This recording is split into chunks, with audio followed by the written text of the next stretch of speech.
جعل لنا التوفيق خير الرفيق والصلاة والسلام على من أرسله هدى هو بالاهتداء حقيق ونورا به الاقتداء يليق وعلى آله وأصحابه وذرياته وعلماء ملته أجمعين أما بعد فأعوذ بالله من الشيطان الرجيم بسم الله الرحمن الرحيم وقضى ربك ألا تعبدوا إلا إياه وبالوالدين إحسانا صدق الله المولانا العظيم وصدق رسوله النبي الأمين المتين المبين الكريم ونحن على ذلك لمن الشاهدين والشاكرين والحمد لله رب العالمين إن الله وملائكته يصلون على النبي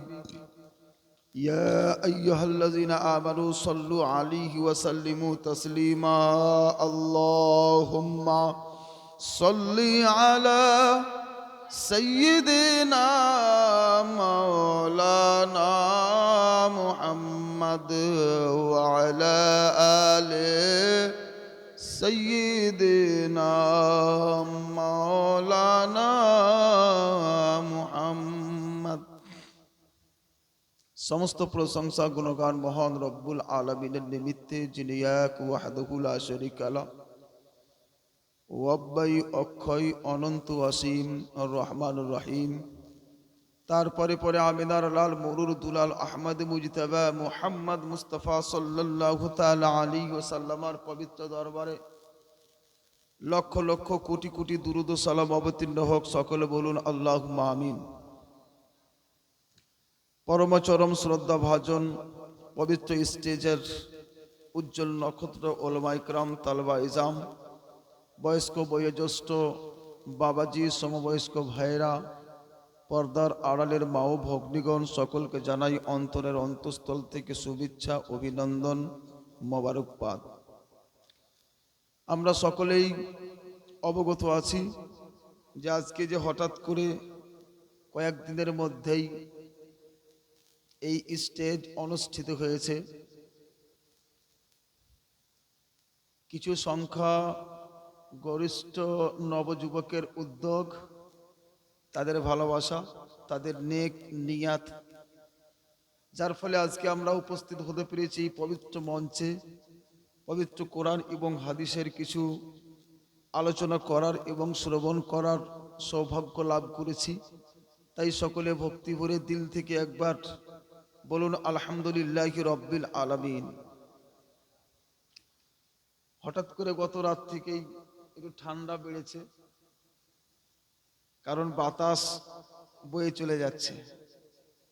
আপনাদের কষ্ট হচ্ছে কি? হয়তো দোয়া করে ছেড়ে দিচ্ছি। হ্যাঁ, শুনবেন তো, থাকবেন না চলে যাবেন? চলবে? ঠিক আছে। যাই হোক, কিছু আপনাদের সম্মুখে উপস্থাপন করব। পবিত্র কোরআন সূরা বনী ইসরাইলের 23 নম্বর সূরা আয়াত আমি তেলাওয়াত করেছি। মহান রব্বুল আলামিন ঘোষণা করছেন, ওয়া কাদা রব্বুকা আল্লা তা'বুদু ইল্লা ইয়্যাহ ওয়া বিল ওয়ালিদাইনি ইহসানা। ওয়া কাদা রব্বুকা, তোমার প্রতিপালক হুকুম করেছেন, অর্ডার দিয়েছেন যে তারই ইবাদত করবে এবং মাতা পিতার সাথে সৎ ব্যবহার করবে, তথা এক আল্লাহরই ইবাদত করবে এবং মাতা পিতার সাথে সৎ ব্যবহার করবে। মহান রব্বুল আলামিন সর্বপ্রথম নিজের ইবাদতের কথা বলছেন, তারপরে পরে আবার মাতা পিতার সাথে সৎ ব্যবহারের কথা আলোচনা করছে। এখান থেকে বোঝা যায় যে অবশ্যই কিছু জিনিস এখানে, কিছু কিন্তু একটা নিহত আছে। আল্লাহ রাব্বুল আলামিন কাদা শব্দ ব্যবহার করে এটা প্রকাশ করছেন যে মহান আল্লাহ নিজে অধিকার রাখেন নিজের বান্দার উপরে যে তিনি আদেশ করবেন। কারণ আমাদের সৃষ্টিকর্তাকে আল্লাহ, আমাদের পালনকর্তা কে? আল্লাহ। আমাদের এই জগতে বাঁচিয়ে রেখেছেন কে? আল্লাহ। আমাদের খেতে কে দিচ্ছেন? আল্লাহ। আমাদের পড়তে কে দিচ্ছেন? আল্লাহ। আমাদের সমস্ত রকমের সুব্যবস্থা কে করে দিচ্ছেন? এক আল্লাহ। মহান রব্বুল আলামিনের অবদানে, উনার দয়াতে, উনার কারামে, উনার রহমতে, উনার কৃপায় আমরা মাথা থেকে পা পর্যন্ত নিমজ্জিত হয়ে আছি, ডুবে আছি। এই জন্যই আল্লাহ রব্বুল আলামিনের অধিকার হচ্ছে নিজের বান্দাদেরকে আল্লাহ পাক ওয়ার্ডার করবেন, তাই না? অধীনস্থ ব্যক্তিদের প্রতি যার অধীনে থাকে ওই ব্যক্তির অধিকার রয়েছে অধীনস্থ ব্যক্তিদের প্রতি হুকুম চালাবে। আল্লাহ রব্বুল আলামিনের অধীনে আমরা সমস্ত বান্দা আছি, যার ফলে আল্লাহ রব্বুল আলামিনের হুকুম আমাদের পালন করতেই হবে। আল্লাহ রব্বুল আলামিনের অধীনে থাকার কারণেই মহান রব্বুল আলামিনের অধিকার আছে আমাদের প্রতি, তিনি অর্ডার চালাবেন, হুকুম চালাবেন। এইবার স্পষ্ট বুঝলাম যে আল্লাহর ইবাদত আমাদের করতেই হবে, উপায় নাই, কারণ ঘিরে আছেন, যাবেন কোথায়? আর এই পৃথিবীর বুকে আমরা যে বডি পেয়েছি, আমরা যে জীবন পেয়েছি, তা হচ্ছে মাতা আর পিতার মাধ্যমে। মাতা পিতা ছাড়া কোনো সন্তান ইহ জগতে আসে না। হয় মাতা, তবে হযরত ঈসা আলাইহিস সালামকে আল্লাহ পাক বাবা ছাড়াই ইহ জগতে পাঠিয়েছেন। এটা আল্লাহ নিজের কুদরতের কারিশমা, বলেন সুবহানাল্লাহ। আল্লাহ সব কিছু করতে পারেন, যা চান তাই করতে পারেন। বাবা ছাড়াই হযরত জিবরিল আলাইহিস সালামের মাধ্যমে ফুৎকার করে দিলেন হযরত মারইয়াম রাদিয়াল্লাহু তাআলা আনহার এই গ্রীবানে ফুৎকার করার কারণেই হযরত ঈসা আলাইহিস সালাম তার মা হযরত মারইয়ামের পেটে ধারণ করেছিলেন। বাবা ছাড়াই একজন পুরুষ যার নাম হযরত ঈসা আলাইহিস সালাম জন্ম লাভ করেছেন। আল্লাহর কুদরত, তিনি করতেই পারেন, যা ইচ্ছা তাই করতে পারেন। তো যাই হোক, বলার উদ্দেশ্য হচ্ছে আল্লাহ রব্বুল আলামিন হচ্ছেন সৃষ্টিকর্তা, আর এই জগতে আসার যেটা কারণ, এই জগতে আসার যেটা মাধ্যম, সেটা হচ্ছেন মাতা এবং পিতা। এই জন্যই আল্লাহ পাক নিজে সৃষ্টিকর্তার কথা বলার পরে পরেই মাতা পিতার কথা বলছেন যে মাতা পিতার সাথে তোমরা সদ্ব্যবহার করো। এই জন্য তাদের ওসিলায় তুমি এই জগতে আসতে পেরেছো। তাহলে আল্লাহ পাকের অবদান যে আমাদের সৃষ্টি করেছেন, সৃষ্টি করে আলামে আরওয়াতেই থেকে যেতাম, কিন্তু আল্লাহ রব্বুল আলামিন যেহেতু ইহ জগতে আমাদের প্রেরণ করেছেন, এতে দয়া হচ্ছে, অবদান হচ্ছে কার? মাতা পিতার। এই জন্য আল্লাহ বলছেন মাতা পিতার সাথে সদ্ব্যবহার করো। সুবহানাল্লাহ। সদ্ব্যবহারটা কতটুকু করব? সদ্ব্যবহার কতটা করব?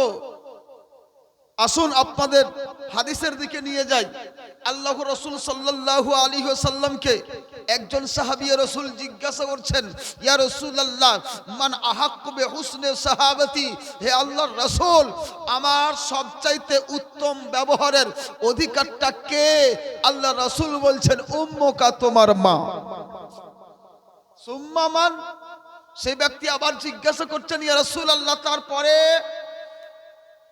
তিনি বলছেন, উম্মুকা, তোমার মা।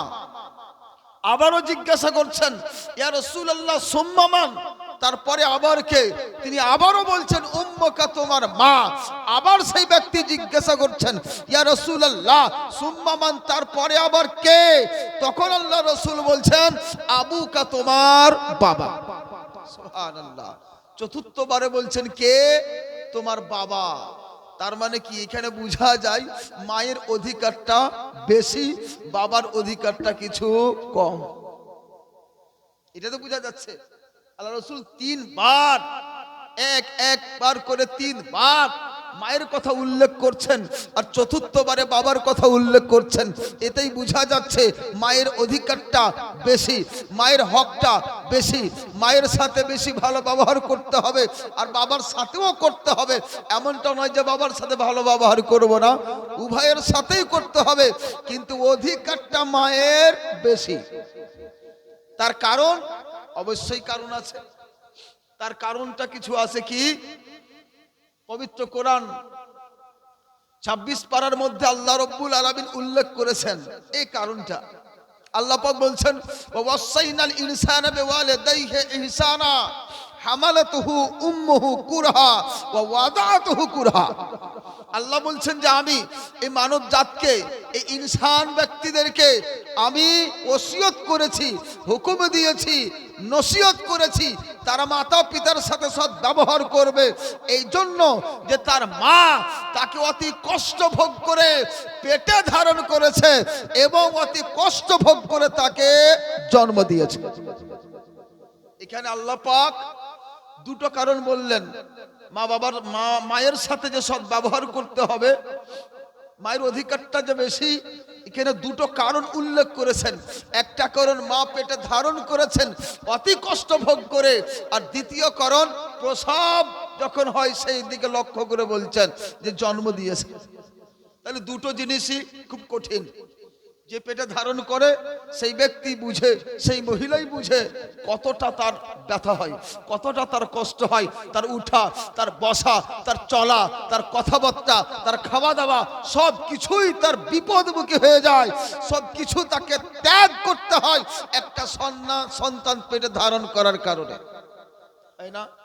মায়েরা খুব ভালো করে জানেন এই কষ্ট কত হয়।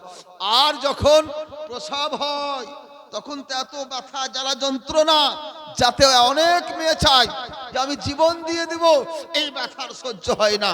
মহান রব্বুল আলামিন এই দুটো জিনিসকে লক্ষ্য করে বলছেন যে তাদের সাথে সৎ ব্যবহার করতে হবে। এই কষ্টটা বাবারা পান না। বাবা কষ্ট করেন ঠিক, উপার্জন করে নিয়ে আসেন, লালন পালন করেন, খাওয়া দাওয়া করান, ঠিকই আছে, কিন্তু এতটা কষ্ট বাবার হয় না। তাছাড়া আবার কষ্ট হয় ওই মায়েরা করে। বাবা টাকা ফেলে দিল, মা সব সময় সেকেন্ডে সেকেন্ডে নিজের সুখকে সুখ মনে না করে, নিজের শান্তিকে শান্তি মনে না করে ওই বাচ্চাদেরকে লালন পালন করেন। কি করেন? এই ঠান্ডা রাত বাচ্চা নিয়ে ঘুমিয়েছেন, ছোট বাচ্চা, দেখা যায় বাচ্চা প্রসাব করে দিয়েছে, ওই প্রসাবকৃত পোশাকে তাকে রাখতে আর পারে না। মায়ের ঘুম ভেঙেছে, যা বাচ্চা পেচ্ছাপ করে দিয়েছে, আবার সঙ্গে সঙ্গে ওই ভিজা কাপড়টা সরিয়ে দিয়ে ভালো কাপড়, শুকনো কাপড় আবার সেখানে বিছিয়ে দেন, ওইটা নিয়ে আবার ঘুমান। আবার কিছুক্ষণ পরে ওই বাচ্চা আবার প্রসাব করে দেয়, আবার ঘুম ভাঙে, আবার ওই ভিজা কাপড়টা সরিয়ে ফেলে, আবার শুকনো কাপড় তাতে দেয়। দেখা গেল আবার সেই বাচ্চা সেই শুকনো কাপড়ে পেচ্ছাপ করে দিয়েছে, আবার তার ঘুম ভাঙে, আবার সেই ভিজা কাপড়টা সরিয়ে দেন, আবার ওই শুকনো কাপড় সেখানে দিয়ে দেন। দেওয়ার পরে দেখা যায় তাবো আরো বাচ্চা পেচ্ছাপ করে দেয়। শেষ পর্যন্ত যখন কাপড় না থাকে, ওই মা এইটা কাবারা করতে পারেন না, এই বাচ্চাকে আমি ওই ভিজা কাপড়ে শুইয়ে দেব, শুইয়ে দিলেই তাকে সর্দি লেগে যাবে, ঠান্ডা লেগে যাবে, ক্ষতি হয়ে যাবে, বাচ্চার ক্ষতি হতে দিবে না। তার জন্য নিজের সুখ শান্তিকে বিসর্জন দিয়ে ওই বাচ্চাকে ওই মা সিনার উপরে নিয়ে সারা রাত কাটিয়ে দেয়। এটা যেমন তেমন কথা একটা বাবা পারবে না। হট হট হট হট করে ওই বাবা বাচ্চাকে যে কোথায় সরাবে আল্লাহ জানে। কিন্তু আল্লাহ রাব্বুল আলামিন ওই মাদেরকে সেই ক্ষমতা দিয়েছেন যার জন্য ওই মা এতটা সহ্য করতে পারে। এই জন্য মায়েরা হচ্ছেন সহনশীল, তাদের মধ্যে সহন করার, সহ্য করার একটা ক্ষমতা আছে, আল্লাহ পাক দিয়েছেন। তার জন্য সেই দায়িত্বটা তারা সুন্দরভাবে পালন করতে পারেন। পুরুষের ওই দায়িত্ব পালন করার ক্ষমতা নাই। এই জন্য আল্লাহ রাসূল বলছেন, 3 বার বলছেন কি, কে? তোমার মা। সবচাইতে উত্তম ব্যবহারের অধিকার কে? তোমার মা। কে? তোমার মা। 3 বার বললেন, চতুর্থবারে বলছেন তোমার বাবা। তবে কি বাবার সাথে ভালো ব্যবহার করবে না? এমনটা নয়। আল্লাহ রাসূল বলেছেন, অপর হাদিসে আছে, রিদা রব্বে ফি রাদিল ওয়ালিদ ওয়া সাখাতুর রব্বে ফি সাখাতিল ওয়ালিদ। বাবার সন্তুষ্টিতে আল্লাহ পাকের সন্তুষ্টি, আর বাবার অসন্তুষ্টিতে আল্লাহ পাকের অসন্তুষ্টি। তাহলে বোঝা গেল, বাবা যদি রাজি হন আল্লাহ রাজি হয়ে যাবেন, বাবা যদি নারাজ হয়ে যান আল্লাহ নারাজ হয়ে যাবেন। আছেন কোথায়? আল্লাহ নারাজ হয়ে গেল মানে সব শেষ, আল্লাহকে রাজি করে নিলেন মানে সব পেয়ে গেলেন। এটাই তো ব্যাপার। তো না মাকে নারাজ করা যাবে আর না বাবাকে নারাজ করা যাবে। উভয়কে যদি রাজি করতে পারেন আপনার জীবন কল্যাণময় হবে, আপনি ইহকালে লাভবান হবেন, পরকালেও লাভবান হবেন। আর না হইলে দুই জগতেই আপনি ধ্বংসিত হয়ে যাবেন, কোথাও আপনার ঠিকানা ঠিক থাকবে না। যেমন আল্লাহ রাসূল সাল্লাল্লাহু আলাইহি সাল্লাম বলছেন, একদিন রাগিমা আনফুহু রাগিমা আনফুহু রাগিমা আনফুহু কিলা মান ইয়া রাসূলুল্লাহ। আল্লাহ রাসূল বলছেন, ওই ব্যক্তির নাক ধূলিসাৎ হয়ে যাক, ধূলিসাৎ হয়ে যাক, ধূলিসাৎ হয়ে যাক। জিজ্ঞাসা করা হলো, হুজুর কার? মানে ওই ব্যক্তি বিপদমুখী হোক। জিজ্ঞাসা করতেন সাহাবা একরাম, হুজুর কার? নবীজি আমার বললেন, মান আদরাকা ওয়ালিদাইহি ইনদাল কিবার ও আহাদুহুমা আও কিলাহুমা সুম্মা লাম ইয়াদখুলিল জান্নাহ। ওই ব্যক্তি, যে ব্যক্তি মাতা পিতা উভয়কে অথবা উভয়ের মধ্যে কোনো একজনকে বার্ধক্য অবস্থায় পেল, বয়স্ক অবস্থায় পেল, আর তাদের খিদমত করে জান্নাত লাভ করলো না, ওই ব্যক্তি ধূলিসাৎ হয়ে যাক, ওই ব্যক্তি ধ্বংস হয়ে যাক। ওই ব্যক্তির জন্য অভিশাপ হচ্ছে, যে ব্যক্তি বয়স্ক অবস্থায় মাতা পিতাকে পেল, তা সত্ত্বেও তাদের খিদমত করে জান্নাত লাভ করলো না। এবার আপনি দেখেন, আল্লাহর রাসূলের দোয়া গ্রহণ হওয়াতে কোনো সন্দেহ আছে? আছে? সন্দেহ আছে না। আল্লাহর রাসূল যা বলেন আমার আল্লাহ তাই শুনে নেন, বলেন সুবহানাল্লাহ। এই জন্য তো আল্লাহ রাসূলকে আল্লাহ পাক মুখতারে কুল বানিয়েছেন। আল্লাহ রাসূল যা বলেন আল্লাহ পাক তা শুনে নেন। এটা তো একটা বন্ধুর কর্তব্যই আছে। আপনার সাথে যদি আমার বন্ধুত্ব থাকে, সময় না থাকলেও আপনার কাজটা করে দেব আমি, তাই না?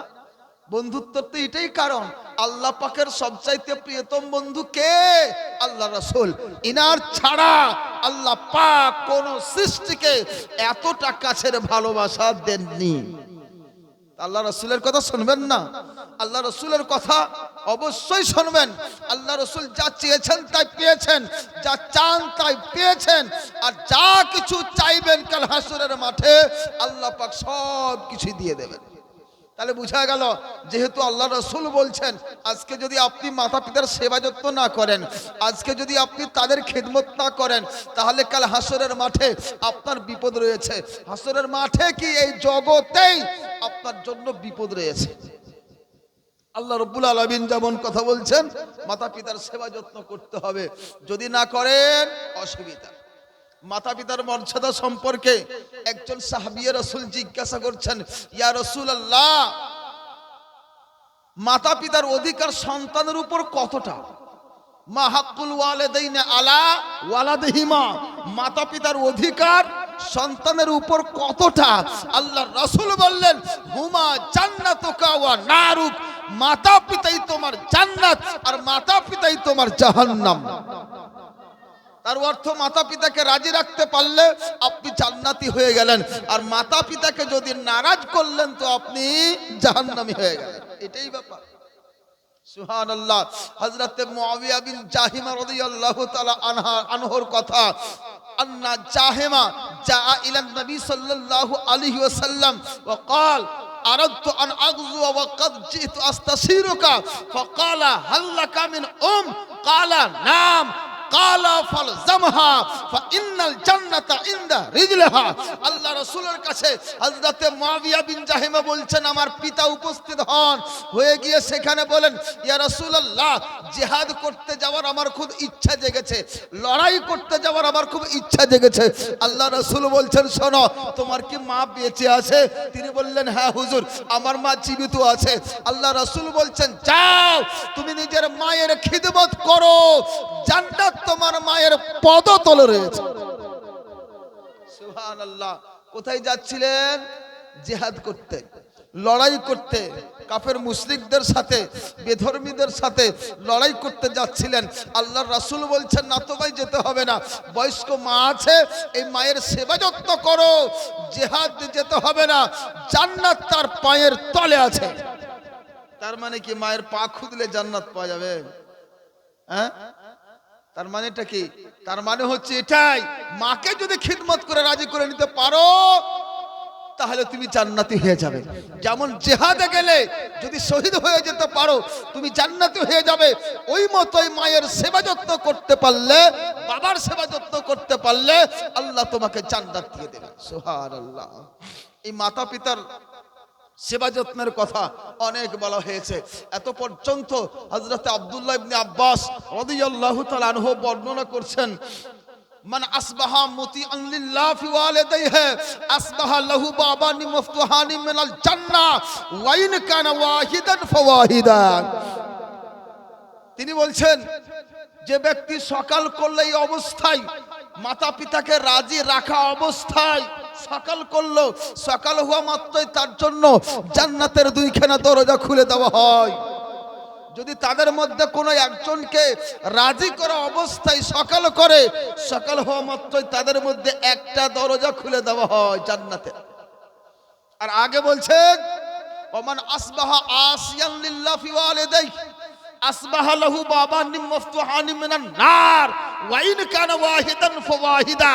আর যদি মাতা পিতা উভয়ের মধ্যে দুইজনকেই নারাজ করা অবস্থায় সকাল করে, তাহলে তার সকাল হওয়া মাত্রই জাহান্নামের দুইখানা দরজা খুলে দেওয়া হয়। ওয়া ইন কানা ওয়াহিদান ফাওয়াহিদা।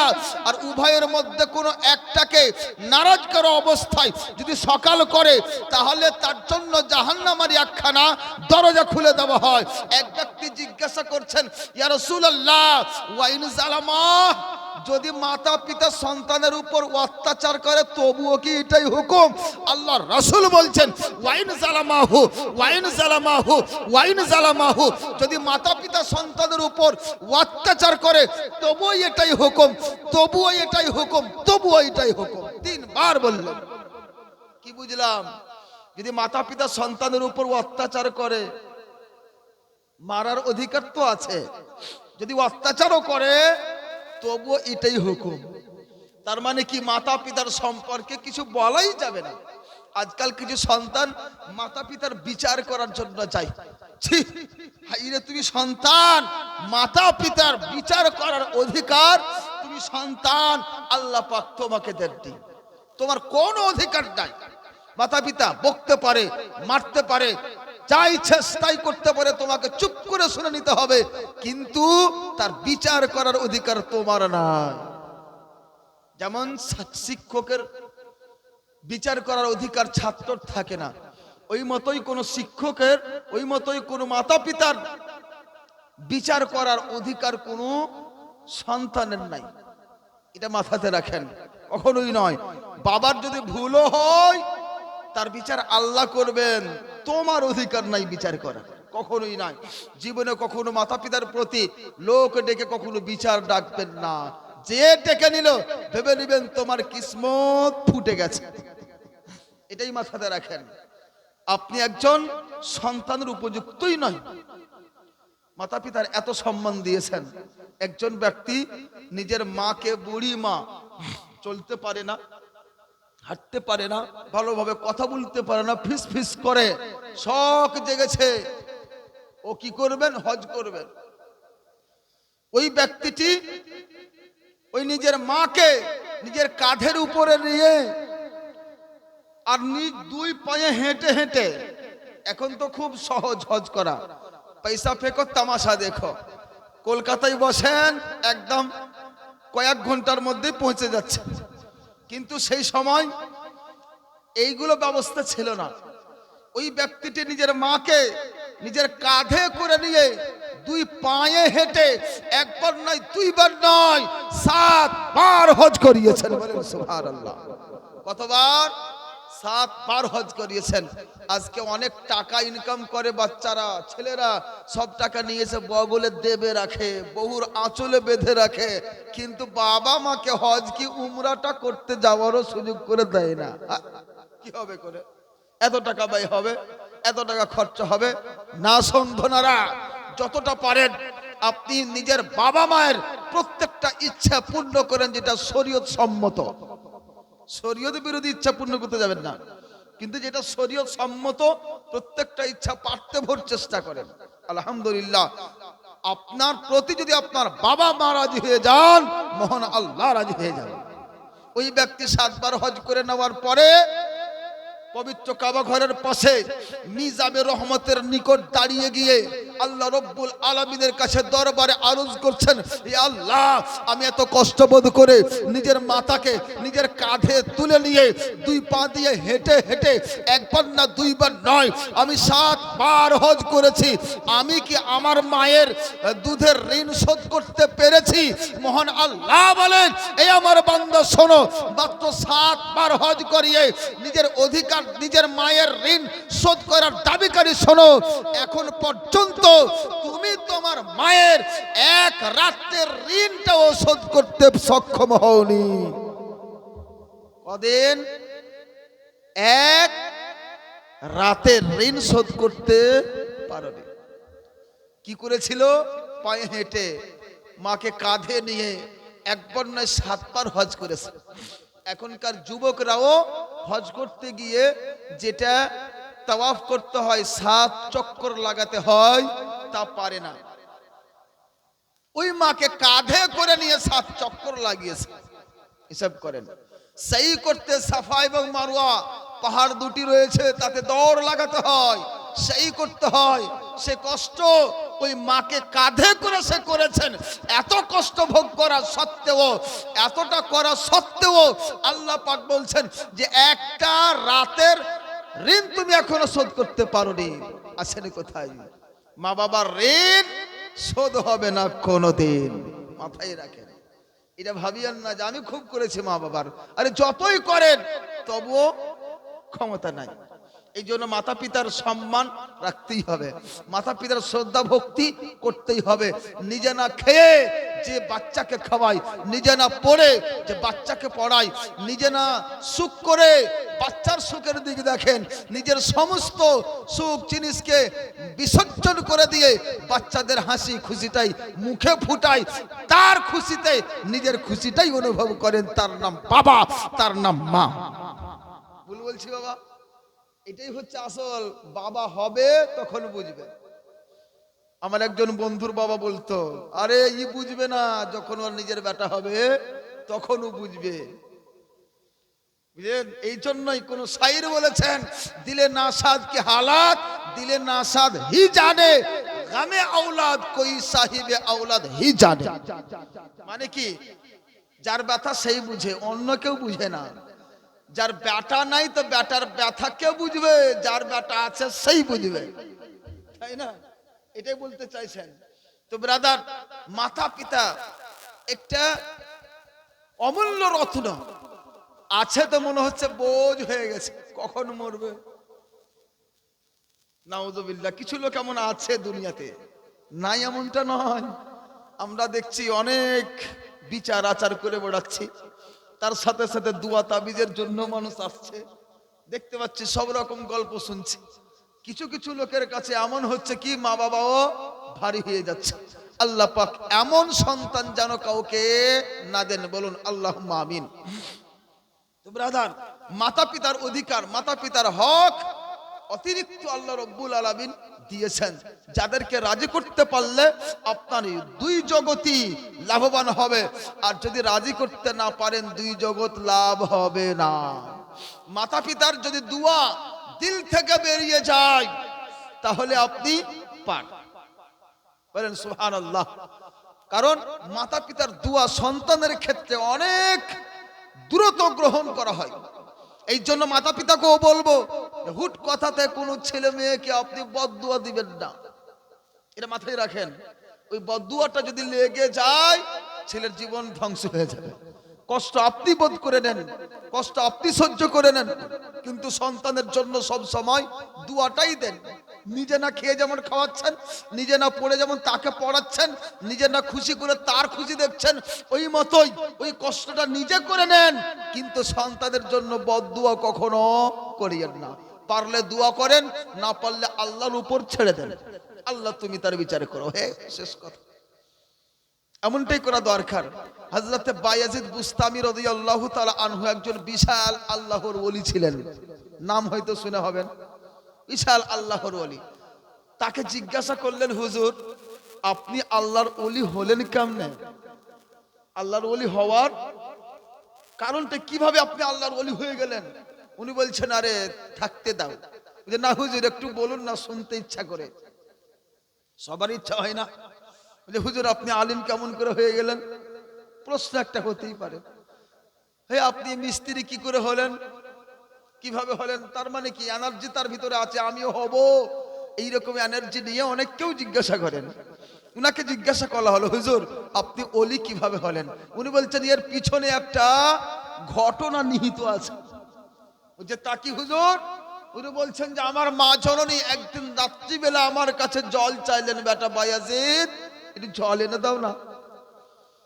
এখন তো মানে ঘুরালেই জল, ঘরের দরজায় জল, মানে বাইরেও যেতে হয় না। কিন্তু সেই যুগ ছিল যে জল বাড়িতে থাকতো না, দূর থেকে পুকুর থেকে জল বয়ে বাড়িতে নিয়ে আসতে হতো, কলসে করে জল নিয়ে আসতে হতো, রাখতো, সেই জল পান করত। সেই যুগ হযরত বাবা বায়াজিদ বুস্তামি রাদিয়াল্লাহু তাআলা আনহু যখন দেখছেন কলসে জল নাই, কি করছেন? জল নেওয়ার জন্য তিনি পুকুরের দিকে এগিয়ে গেছেন। পুকুর থেকে জল নিয়ে বাড়ি আসতে আসতে তার মা জননী আবার বিছানায় ঘুমিয়ে পড়েছে। হযরতে বাবা বায়াজিদ বুস্তামি রাদিয়াল্লাহু তাআলা আনহু ভাবছেন যে করি কি, এখন তো তিনি ঘুমিয়ে পড়েছেন, যদি আমি জাগাই, কাঁচা ঘুমে যদি আমার প্রতি নারাজ হয়ে যাই তাহলে বিপদ, তাই না? এই জন্য ঘুমন্ত মানুষকে জাগাতে দেয় না, কাঁচা ঘুম ভাঙলে মনটা একদম তিক্ত হয়ে যায়, হয় না? দেখবেন এই জন্য ভাবছেন যে বেয়াদবি, আর যদি আমি এই গিলাসটা রেখে ঘুমিয়ে পড়ি, হয় না হয় আমার মায়ের ঘুম ভাঙবে, আর মায়ের ঘুম ভাঙার পরে পিপাসিতা তো আছেই, জলের প্রয়োজন যখন অনুভব করবেন আর পাশে জল পাবেন না, তখন তিনি ভাববেন আমি আমার ছেলেটার কাছ থেকে জল চেয়েছিলাম কিন্তু আমাকে জল এখন পর্যন্ত এনে দিল না, হয় না হয় এইটা ভেবে তিনি আবার আমার প্রতি নারাজ হয়ে যেতে পারেন। এই চিন্তা ভাবনা করে হযরতে বাবা বায়াজিদ বুস্তামি রাদিয়াল্লাহু তাআলা আনহু কিছু না বলে, কোনো কথা না চিন্তা ভাবনা করে সেই জায়গায় মায়ের আদব রক্ষা করার জন্য, মায়ের পিপাসা দূর করার জন্য ওই গিলাস নিয়ে দাঁড়িয়ে থাকলেন। এই দাঁড়িয়ে দাঁড়িয়ে সারা রাত পার করে দিলেন। আযান হচ্ছে, মায়ের যখন চোখ ভাঙছে, বাবা বায়াজিদ দাঁড়িয়ে আছেন গ্লাস নিয়ে, বেটা তুমি এখনো দাঁড়িয়ে আছো, ঘুমিয়ে যেতে। তিনি বলছেন, হুজুর এই জন্য আমি ঘুমাইনি যে যদি গ্লাসটা রেখে দিই আপনি জল না পেয়ে আমার প্রতি নারাজ হয়ে যেতে, এমনও হতে পারে আমি আপনাকে জাগাইনি, কাঁচা ঘুম ভাঙলে হয়তো আপনি আমার প্রতি নারাজ হয়ে যেতে, এই জন্য মা তোমার সম্মানার্থে তোমার দিক লক্ষ্য করে আমি গ্লাসটা নিয়ে সারা রাত দাঁড়িয়ে রয়েছি। তার মায়ের দিল ফেটে দোয়া বেরিয়ে গেল, আল্লাহ তুমি আমার বায়াজিদকে নিজের ওলিদের অন্তর্ভুক্ত করে নাও। আল্লাহ কবুল করে নিয়ে ওলি বানিয়ে দিয়েছে। ছোট মোটো কথা, দোয়া ওটাই কার্যকরী হয় যেটা অটোমেটিক দিল থেকে বেরিয়ে যায়, তাই না? চেয়ে দোয়া নেওয়া আলাদা আর নিজে মনে দোয়া দেওয়া আলাদা। এমন কিছু কর্ম করলেন অটোমেটিক দোয়া দিয়ে দিলেন, এইটা আলাদা। আর চাইলেন হুজুর দোয়া কর দিজিয়ে, তো দিল থেকে নাও হতে পারে, মুখে বলে দিলাম, এমনটা হয় না? হয়। কিন্তু এমন কর্ম করেন যাতে হুজুর নিজেই দোয়া দিতে বাধ্য হয়ে যায়, তাহলে আপনি আরো লাভবান হবেন, ওই দোয়াটা গ্রহণ হবে। এটাই লক্ষ্য রাখা উচিত আমাদেরকে। ব্রাদার, হযরতে বাবা বায়াজিদ বুস্তামি রাদিয়াল্লাহু তাআলা আনহু নিজের মায়ের দোয়াতে আল্লাহর ওলি হয়ে গেলেন। আজকেও যদি আপনি আপনার মায়ের সেবা যত্ন করেন আর দিল থেকে যদি দোয়া করে দেন, আল্লাহ এবং রাসূলুল্লাহ বলেছেন আপনার ওই দোয়া কবুল করে নেবেন। সুবহানাল্লাহ। এই জন্য মাতা পিতার সেবা যত্ন করা আমাদের প্রতি অনিবার্য, করতেই হবে। বিশেষ করে যখন তারা বার্ধক্যে উপনীত হন, যখন বয়স্ক হয়ে যায়, যখন সাহারার প্রয়োজন পড়ে, বিশেষ করে ওই সময়টাকে মহান আল্লাহ লক্ষ্য করে কিছু কথা, কিছু আদেশ আমাদের দিয়েছেন। আল্লাহ বলছেন ইম্মা ইয়াবলুগান্না ইনদাকাল কিবার আহাদুহুমা আও কিলাহুমা, বিশেষ করে যখন মাতা পিতা উভয় অথবা তাদের মধ্যে কোনো একজন বার্ধক্যে উপনীত হবে, বয়স্ক হয়ে যাবে, বয়সপ্রাপ্ত হয়ে যাবে, ফালা তাকুল লাহুমা উফ ওয়ালা তানহারহুমা, তো তাদের ক্ষেত্রে তোমরা আ শব্দটি ব্যবহার করবে না, আর তাদেরকে ঝিড়কি মেরে কথা বলবে না, তিরস্কার করবে না। কি করছেন আজকাল? হয় না অনেক সময়, পারবো না, যা করবো না, যা কি করলে গা, ফালতু বাদ করছে, মানে সহ্যই হয় না বাবা মায়ের কথা। বয়স হয়ে গেছে তো এখন, আর পকেটে আর কিছু নাই, বাবার দিকে বেটার দিকে তাকিয়ে থাকে, কখন দিবে যে 2 টাকা পকেটে আসবে আমার। এই জন্য বেটা ভাবছে বাবা আমি গরম, আমি খাওয়াচ্ছি বাপকে, আমার কথা বাপ শুনবে, এমন হয়ে যায় না কিছু সময়। আল্লাহ বাঁচায় এইরকম সন্তান থেকে। এই জন্য ব্রাদার, আল্লাহ পাক বলছেন ওয়ালা তানহারহুমা, ঝিড়কে মেরে কথা বলবে না।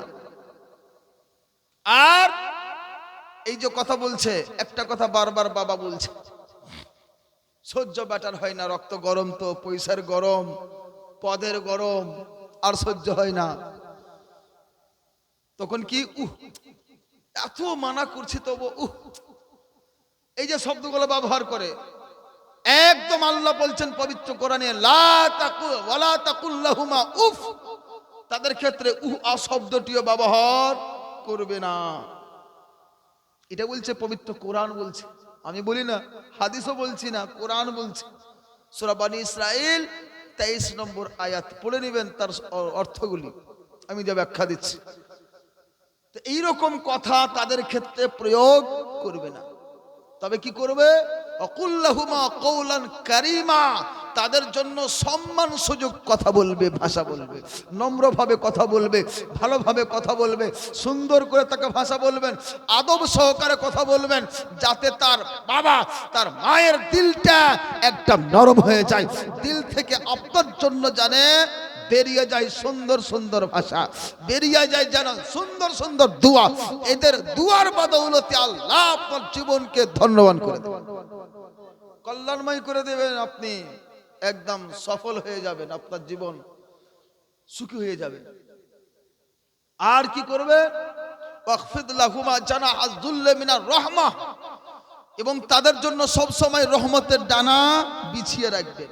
সুবহানাল্লাহ। কি করবেন? রহমতের ডানা বিছিয়ে রাখবেন। দয়া প্রয়োজন, কি দয়া?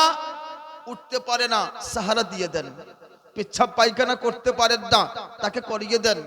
বিছানায় চাপতে পারেন না, চাপিয়ে দেন। খেতে পারেন না, খাইয়ে দেন। যত রকমের প্রয়োজন আছে, প্রত্যেকটা প্রয়োজনে আপনি সেখানে সাথে থাকেন। আর তার সাথে সাথে যতটা টাকা পয়সা প্রয়োজন তার পিছনে ঢেলে দেন।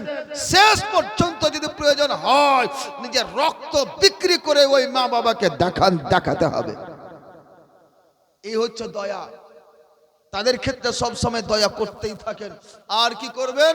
ওয়াকুল্লাহুমা, আর কি করবেন? ওয়াকুর রব্বিরহামহুমা কামা রব্বায়ানি সগীরা, এবং তোমরা সব সময় এই দোয়াটা পাঠ করবেন, কি? এই আল্লাহ, তুমি আমার মাতা পিতার প্রতি অনুরূপভাবে দয়া করো, অনুরূপভাবে অনুগ্রহ করো, যেই রূপ তারা আমার প্রতি আমার শৈশবে দয়া করেছে। একটা লোক নিজের বাচ্চাদের প্রতি যে দয়া করেন, শৈশবে যে ভালোবাসাটা দেন, ওই ভালোবাসাটা বড় হয়ে থাকে না। একটা ছোট বাচ্চার প্রতি অতিরিক্ত মাতা পিতার টান থাকে, অতিরিক্ত মাতা পিতার ভালোবাসা থাকে। ওই ভালোবাসাটা আস্তে আস্তে কিন্তু সরে যায়, আস্তে আস্তে কি হয়? সরে যায়। কিন্তু বাল্য জীবনটা যখন থাকে, তার প্রতি প্রাণ ঢালা ভালোবাসা থাকে। এই ভালোবাসা এমনটা পরক্ষণে আর কখনোই হয় না। এই জন্য আল্লাহ পাক এত সুন্দর একটি দোয়া দিয়েছেন, রব্বির হামহুমা, হে আমার প্রতিপালক, আমার মাতা পিতার প্রতি দয়া করো, যেমন রূপ তারা আমার প্রতি শৈশবে দয়া করেছেন। শৈশবে যে ভালোবাসা, ওই মতো করে আল্লাহ তুমি আমার মাতা পিতার প্রতিও ভালোবাসা দাও, আমার মাতা পিতার সাহায্য করো, আমার মাতা পিতার প্রতি দয়া ঢেলে দাও। এই দোয়াটা করতে বলছেন। দোয়াটা খুব বড় লম্বা চওড়া নেই, সকালে বলেন তো একবার, রব্বির হামহুমা কামা রব্বায়ানি সগীরা, রব্বির হামহুমা কামা রব্বায়ানি সগীরা। এইটা যখনই হাত উঠাবেন পড়বেন, নিজের মাতা পিতার জন্য এটা দোয়া হবে। যদি মাতা পিতা আমার আপনার প্রতি নারাজ অবস্থায় ইন্তেকাল করে যান, তাহলেও এই দোয়া করতে করতে করতে তারা অনেক কিছু পাবেন, রাজি হয়ে গিয়ে আপনাকে ক্ষমা করে দেবেন। আপনার ইহজগতেও লাভবান হবে, পরজগতেও লাভবান হবে, দুই জগতেই ভালো হবে। এই জন্য মহান রব্বুল আলামিন বলছেন মাতা পিতার সাথে সদ্ব্যবহার করো, দোয়া করতে হবে। তো দেখুন, বার্ধক্যে যখন উপনীত হবে এই মা আর বাবা, ওই সময় বিশেষ করে লক্ষ্য রাখতে হবে। আল্লাহুম্মা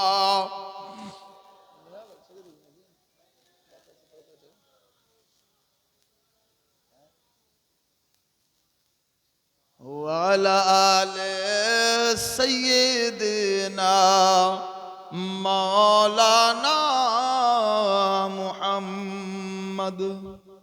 ঠান্ডা রাত ছেড়ে দি নাকি? হ্যাঁ, যে লোক আছেন ওটি আছে ঠিকই, যাইনি কেউ, শুনছেন, ভাল লাগছে। হ্যাঁ, মাতা পিতার সেবা করবেন তো, যাদের মাতা পিতা নেই, মারা গেছে, তাদের জন্য দোয়া করবেন, দান খয়রাত করবেন, যতটা পারেন করেন। একটা ঘটনা বলে আপনাদের শেষ করে দিব আমি ইনশাআল্লাহ। আগামী কাল আবার, আজকে তো মাতা পিতার অধিকার শোনালাম, কালকে এই বাচ্চার অধিকার শুনিয়ে দেবো কিছুটা। হ্যাঁ, ভালো হবে। মানে ভাববে ও কিছু লোক যে মৌলবীরা খালি মায়ের সেবা করো বাবার সেবা করো বলছে, কিন্তু সন্তানের যে কিছু হক আছে তা গেলা বলে না। ইনশাআল্লাহ কালকে বলবো, এক রাত আর আছে তো, কালকে হবে জলসা, তো ইনশাআল্লাহ শোনাবো। মানে সন্তানের হক, মাতা পিতার প্রতীক কি কি আছে। এখন দেখা যাচ্ছে কি, মাতা পিতা বয়স্ক হয়েছে, তো বয়স্ক হওয়ার পরে তখন নিজের হকের খেয়াল আসে। হুজুর আমার বেটা কথা শুনে না, হুজুর এটা তাবিজ করে দেন না, আমার বেটাকে বুঝাবেন তো, আমার সেবা করে না, আমার খরচা করে না। এই নিজের হকের কথা তখন খেয়াল আসছে, কিন্তু যখন বাচ্চাগুলো ছোট ছিল, বাচ্চার অধিকার কি কি ছিল বাবা তখন খেয়াল করেনি। কারণ লাভ নাই তো, লস। এখন লাভ হয়েছে না, বয়স হয়েছে, লাভ আছে। ওই সময় তো তার লাভ ছিল না, লস ছিল। ওই বেটা ওই বেটি ওদেরকে যদি নিজের হকটা দিয়ে থাকতেন, এখন আপনার হক ওই বেটা বেটি দিয়ে দেননিতে কি করে হয়? অথবা হয়তো আপনি আপনার বাবার করেননি, আপনার বেটারাও করে না, যা দেখবে তাই তো শিখবে, এমনটা হয়ে থাকে। আপনি কি করছেন, কিভাবে চলছেন, কি ব্যবহার করলেন বাবার সাথে মায়ের সাথে, আপনার ছেলে মেয়ে তো চোখ বন্ধ করে নাই, উনি তো দেখছেন। এই জন্য একটা ঘটনা পড়লাম, হুজুর মোহাম্মদ উদ্দিন সাহেব নিজের কিতাবে ঘটনাটা লিখেছেন, নাইমে খুতবাত মনে হয়, ওই বইটাতে পড়েছিলাম অনেক আগে। ওই বইটাতে একটা ঘটনা লিখেছে যে এইরকমই বিষয়টা কি, যে একজন ব্যক্তির বাবা বয়স্ক হয়েছে, আর ই একদম বড় লোক, টাকাওয়ালা, পয়সাওয়ালা, বিভিন্ন রকমের গেস্ট, আজকাল তো ইংরেজি কথা বেশি না, গেস্ট মেহমান এখন চলে না, গেস্ট আসছে বাড়িতে, যেখানে সেখানে পেচ্ছাপ পায়খানা করে দিচ্ছেন, বয়স্ক অবস্থায় বসে আছেন, একে এর প্রেস্টিজে লাগছে। কি হচ্ছে? এর প্রেস্টিজে লাগছে। তো বলছে, আব্বু আমার বাড়িতে বিভিন্ন রকমের গেস্ট আসে, আর তারা আসছে তো কেউ নাকে কাপড় দিচ্ছে, কেউ হয়তো পছন্দ করছে না, তো এক কাজ করেন, আপনি কোনো একটা ভালো জায়গা, নিজের কোনো একটা ভালো জায়গার ব্যবস্থা করে নেন, সব চাইতে ভালো হবে। হাই রে বেটা, এত কষ্ট করে নিজে রিক্সা চালিয়ে, নিজে ওই জমিতে লাঙ্গল হাল চালিয়ে ওই বেটাকে মানুষ করে, আজকে বেটার ভাষা হচ্ছে এই রকম। কোথাও ব্যবস্থা করে নে, বাবার দিল চুর চুর হয়ে গিয়ে চোখে জল এনে আর বলছে, বেটা এই বয়সে আমি কোথায় ব্যবস্থা করব? তো তুমি একটা ব্যবস্থা করে দাও, যেখানে করবে আমি সেখানেই থাকবো। যখন এই কথা বললো, ঠিক আছে, এই ভদ্রলোক বাজার গেল, বড় একটা কম্বল কিনে নিয়ে আসলো। কম্বল নিয়ে এসে ওই বাবা, বয়স্ক বাবাকে নিয়ে আর বাড়ি থেকে বের হচ্ছে। এখনো অবস্থায় তার একটা 6-7 বছরের ছেলে বলছে, আব্বা দাদুকে কোথায় নিয়ে যাবে? আমিও যাব। না বেটা না, তোমাকে যেতে হবে না। যে না, আমিও যাব। ছোট বাচ্চারা দাদু দিদি এদের খুব পেয়ারা হয়, বাবাকে ছেড়ে দিবে কিন্তু এরাকে ছাড়বে না। এমন একটা ভালোবাসা তাদের সাথে জন্মে যায়। কারণ যখন মানুষ বয়স হয়ে যায় না মানুষের, তখন ওই বয়স্ক ব্যক্তিদের খেলনা নাতি আর পোতা, এই তো, আর কি আছে। এই খেলা খেলতে গিয়ে তাদের সাথে এমন একটা বন্ধুত্ব গড়ে যায় যে দাদুকে ছেড়ে বাচ্চা থাকে না, নানুকে ছেড়ে বাচ্চা থাকে না, এমন একটা ভালোবাসা। কারণ বাবা তো সবসময় বাইরে, দাদু সবসময় বাড়িতে, তাদের সাথে উঠা বসা করতে গিয়ে একটা ভালোবাসা জন্মিয়ে যায়। এই ভালোবাসার জন্য ওই বাচ্চা বলছে, আব্বা আপনি কোথায় নিয়ে যাবেন? ও বলছে, তুমি বাড়িতে থাকো, আমি চলে আসছি। না, আমিও যাব। ওই বাচ্চা কোনো মতেই ছাড়লো না। দাদু ওর সাথ দিয়ে চলছে। যেতে যেতে যেতে গ্রাম থেকে বাইরে একটা গাছতলায় গিয়ে ওখানে বলছে, আব্বা আপনার ব্যবস্থা এখানে করলাম, আপনি এখানেই অবস্থান করেন। বলুন নাউজুবিল্লাহ, আল আয়াজুবিল্লাহ। গ্রাম থেকে বাইরে গাছতলাতে গিয়ে ওখানে তার ব্যবস্থা করছে। ব্যবস্থা করার পরে তাকে কম্বলটা দিয়ে দিলেন। দিয়ে বলছে, আব্বু আপনি এখানে থাকেন। রেখে দিয়ে বাব্বাটা হাত ধরে চলে আসছে। কয়েক পা আসার পরে ওই ছেলেটা বলছে, আব্বা আপনি একটু দাঁড়ান, আমি চলে আসছি। ওই বাচ্চা দৌড় দিয়ে গিয়ে ওই দাদুর কাছ থেকে ওই কম্বলটা নিল, আর কম্বলটা দিয়ে দুই ভাগ করে আধা আধি করে দিল। অর্ধেকটা দাদুকে দিয়ে দিল, আর অর্ধেকটা কম্বল হাতে করে নিয়ে দৌড় দিয়ে নিজের বাবার দিকে চলে আসছে। বাবা দেখছে আমার বেটা অর্ধেকটা কম্বল নিয়ে কেন আসছে। বাবার কাছে যখন এসছে, ওই বাবা বলছে, তুমি এ কম্বল কি করবে, কেন তুমি নিয়ে এসছো? ওই বাচ্চা উত্তর করছে, আব্বা আজকে আপনার বাবা বয়স্ক হয়েছে, বাড়িতে না রেখে বাইরে রেখেছেন, এই কম্বলটা দিয়েছেন। কালকে আমি যুবক হব, আপনি বয়স্ক হয়ে যাবেন। কালকে আমাকে যখন আপনাকে এখানে রেখে রাখতে যাওয়ার প্রয়োজন পড়বে, তখন আমি কম্বলটা পাবো কোথায়? অর্ধেকটা কম্বল আপনার জন্য আমি নিয়ে আসলাম। সঙ্গে সঙ্গে বাবা এই কথা শুনে একদম হঠাৎ করে থমকে গেলে, এ কি অবস্থা! ছোট একটা বাচ্চার কথা বলে থমকে গেল, এ কি অবস্থা! কথা তো ঠিক, আজকে আমি বুড়ো হয়েছি, আজকে আমি যুবক হয়েছি, আজকে আমার সবকিছু হয়েছে, কালকে তো আমিও বয়স্ক হয়ে যাব, কালকে আমাকেও তো বেটার কাছে থাকতে হবে। এই বেটা তো সব দেখলো না, এই কাজ করা যাবে না। ওই ছোট একটা বাচ্চার একটা কর্তব্যের কারণে ওই বাবা আবার বাধ্য হলো তার বাবাকে বাড়ি ফিরিয়ে আনতে। এই জন্য বলে, যেই শিক্ষার নেই ওই ভরণে, যেমন করবে তেমন পাবে। আজকে আপনি করছেন তো ওই রকম, কালকে আপনার ছেলে মেয়েরাও ওই রকমই করবে। এই জন্য নিজে ভালো হন, ভালো জিনিস দেখান, বাচ্চা ভালো হবে। যা দেখে তাই শিখে। একটা সাদা কাগজ দোকান থেকে যখন নিয়ে আসি আমরা, কিনে না খাতা, ওই খাতাতে যা হয় তা যা লিপিবদ্ধ করব তাই সেখানে লেখা হবে। ইংরেজি লিখলে ইংরেজি হবে, বাংলা লিখলে বাংলা হবে, আরবি লিখলে আরবি হবে, উর্দু লিখলে আর উর্দু হবে, বা ফুল ছাপলে ফুল হবে, মানুষ ছাপলে মানুষ হবে, গাড়ি ছাপলে গাড়ি হবে। এক কথায় যা আপনি ছাপবেন তাই সেখানে অঙ্কন হয়ে যাবে। ওই মতোই একটা বাচ্চার মিজাজ, একটা বাচ্চার ব্রেন সাদা থাকে। যেমন যেমন জিনিস দেখে, যেমন যেমন শুনে, যেমন যেমন দীক্ষা তার মধ্যে আসে, ওই রকমই সব জিনিস তার মগজে ছাপতে থাকে, আর শেষ পর্যন্ত বাচ্চাটা ওই রকমই হয়ে যায়। এই জন্য বলবো মা বাবারা, সকলকে বলছি যারা বাচ্চা পালন করছেন, নিজে কষ্ট হলেও নিজে সংশোধন হয়ে যান। দেখা যাচ্ছে যে সিনেমা লাগিয়ে দিয়েছে বাড়িতে, টিভি, মা বাবা বেটা বেটি সব মিলে দেখছে আর সব খুলে নাচছে। ওই বাচ্চাটার ভিতরে লজ্জা থাকবে? থাকবে? একদম থাকবে না।